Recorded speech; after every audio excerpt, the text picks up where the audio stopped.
got anything to add to that? So the point I would make is in the success of any company, there are really three major risks. Right? One is, there are actually four major risks. One is a product risk. Does your product even work? Right, so that's the first. The second one is a financing risk. Will you run out of cash? Or will you sustain? The third one is a market risk. Is the market large enough? Do you have a team that can actually take the product to market? And the fourth thing is really an execution risk. As a team, can you all gel well together and work to building a great company? Now, your job as an entrepreneur is to convince the VC that you're going to make good on all four counts. Right? And your presentation has to go towards that. In fact, I was judging the business plan competition for TiE, and a lot of people actually forgot to write about detailed financial projections. Have you thought about how much you're going to cost your product? How is it going to be built? These kinds of things are very important. It is okay to say that, it's a $5 billion market, but how? How are you going to make money of that? I think that's very critical for a VC to understand, and if you mitigate their fears about these four things, the chances of funding are higher. Samir, I think excellently put. I think the thing with most entrepreneurs is that they're, it's about the business and I did this and this is where we're up to. Great, but you've got to put the shoe on the other foot and look at it from the other side. So looking at the risks is a really good way of doing that. Manish, do you want to just add something before we just ask the audience for more questions? These points are very important, and you can find these points in a lot of templates that you can find on the web. One thing that I have found consistently sort of going wrong, if I can say that, is that template is filled in an inside out typically. So you are sort of talking about your product, your view, your this thing, this is how my idea this way. Whereas the same template, if can utilized and put it in outside in perspective, right from the customer side, like this is customers' need, this is what we have done to verify it and all those things, then similar templates, similar points, the pitch comes out much more effective and easy to digest from an investor perspective. Thank you. Okay, questions from the audience? We'll start down here and then we'll move backwards. There are various disruptive technologies getting developed in the market. Most of the people who are working people, they come out of the working environment, working at a corporate level. They are not aware about how the finance works, from where the money comes in, but they are given a EBITDA and they work on EBITDA and they say, well, this is what it is, and you run the company. They come out of the corporate and they want to try to start their own company. Now they don't know what you are saying. All the things may be jargon to them. Nobody has a time to train. Nobody has a time to understand what are these. You say the template to be filled in, the business plan to be filled in. Whereas the disruptive technology somebody really creates, which is the need of the hour, need of the entire group maybe. And when it is to be presented, somebody says your business plan is not correct. What happens? I'm just asking them. Find a mentor. Yes. Yes. No, that's a classic marketing problem. You have the greatest idea in the world and nobody knows about it. That's useless. So bottom line is, you can't come out, start a company and say, I don't know about these things and I don't want to.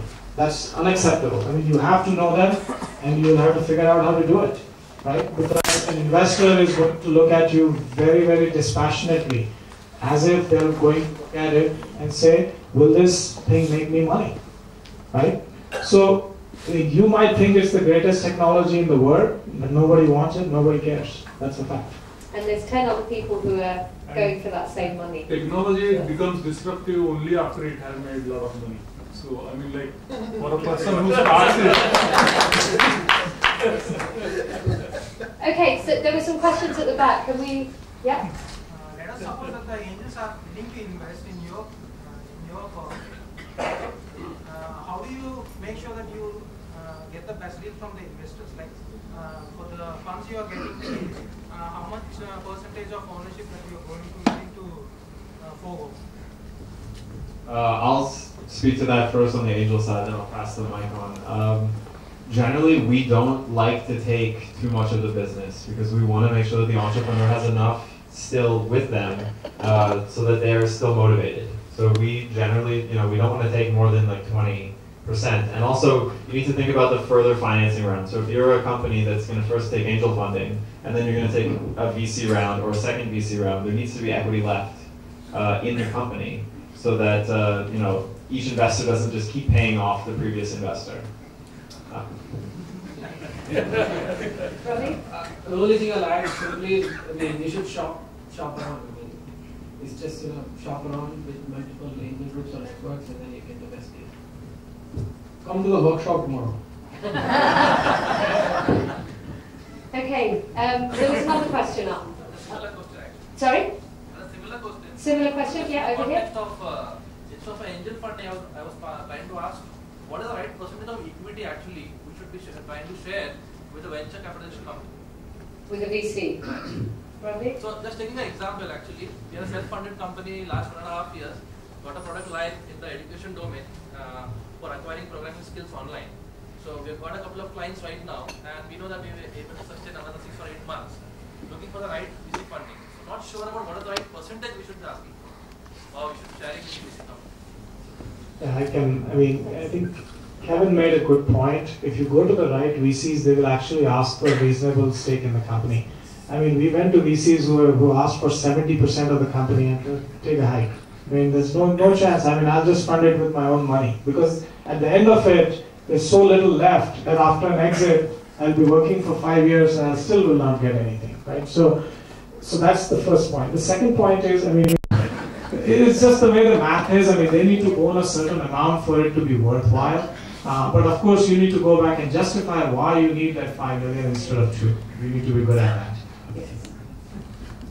Ravi, were you going to add? Yeah, I think he covered the kind of the ranges. And I would say 25 to 40, but again, it just varies. Okay. One other thing I just wanted to add to that, so we're just thinking about the financial side. So then, I mean, given a situation where you have multiple options from different funding sources, you need to think about what the best deal you have is financially as well as strategically. Because it could be that one group of investors is going to give you a really good deal, but they have no domain expertise in the company that you're trying to run. So you need to think about who's going to be a good partner taking you forward, and who is going to be able to open all the right doors, because really that, a lot of the time, is the difference between a company that fails is the one who can get that first customer, get that second customer, and get the ball rolling. I probably echo that, because certainly in our first raise, we were lucky that we were slightly oversubscribed. So the big thing for us was where can we get the smart money from? And we're a publishing and a training company, and it was definitely the guy who could open the doors into getting us training with the banks. He was the one we wanted to get on, even though he wasn't actually giving us as much money as some of the others. So it really is thinking about enabling your business, not just with the cash, but with other things. Okay, question in the middle here? Apart from domain knowledge, what are the other hallmarks of somebody who would actually take your company forward? Yeah, actually, I can answer that. Again, there's a lot of talk about smart money, and I just wanted to bust one of the myths, which is people expect VCs to get involved in the operations of the company. That doesn't happen. So, I mean, let's make that very clear. Where smart money and dumb money differentiates is their ability to open doors. Like, I want to talk to the CEO of Time Warner. I mean, that kind of thing is something that you should be able to get to. Being able to raise a further financing, a much larger round, having deep pockets, that helps you. Their network in an exit, I mean, if they have a network of companies they are working with, let's say you go to Sequoia Capital and then eventually want to sell your company to Google, or it gets acquired, you don't have to sell a company, but if it gets acquired by Google, those kinds of networks really help, because they just get the word around. Hey, I've heard about this company, this is a really neat little company, and the discussion starts getting at the board level. So, I mean, that's where the smart money, dumb money, but I think as Manish said, I would take smart money versus no money. I mean, I would always take the greenbacks first. I don't care how it is. Okay, there was another question, yeah. I think you answered a lot of the questions already, but I have a consulting firm, a business consulting firm, so it's a service industry. And when I think about funding, it's not so much to pay the salaries, but how can I get people, the venture capitalists or the angel investors to open the higher scale to me. For service industry, does the same logic apply? Did I not say it right? I mean, I think for your kind of business, you definitely don't need the money. That is for sure. As far as them opening doors for you. It's about networking and cultivating contacts. I mean, it is not really about raising money. It's a good approach to continue bootstrapping, right? I think service industry, you should continue bootstrapping, because one of the things I've learned in a service industry, if you raise money, you become too lazy. You have too many people on the bench, you spend way too much money and make too little. It doesn't work. And sometimes the exit path for the investors is very difficult in a service industry. So that becomes a hurdle. Okay, the question at the back. So when you go for funding, should you actually have people on your board, advisory board, that come from big organizations that have a caliber, so that you're very strong in front of your investors or potential investors?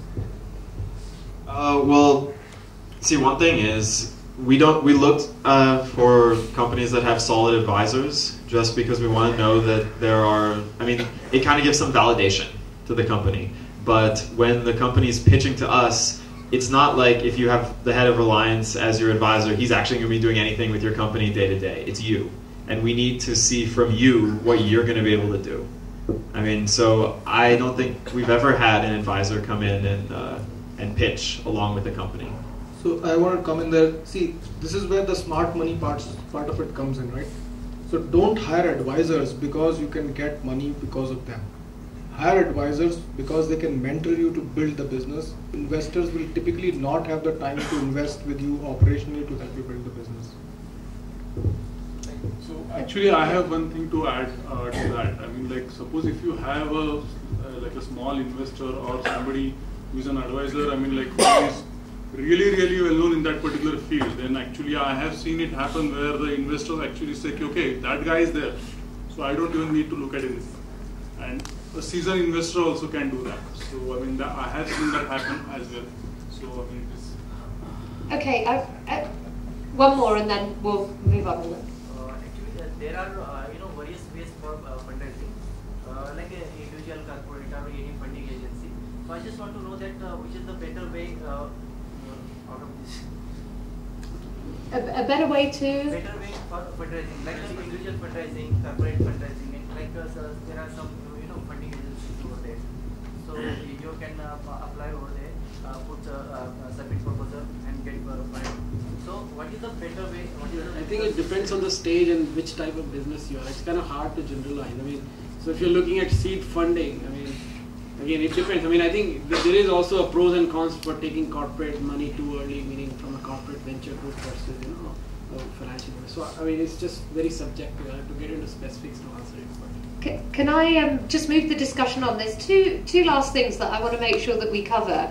One is, right, so let's say that you've been lucky enough and you've found the angels or the VC who have said, yeah, I'm interested in discussing it, but before I actually put the money into your bank account, there's a few things that we need to do. Kevin, what's the biggest factor with deals falling apart? So, you've impressed them in the first round and then something happens.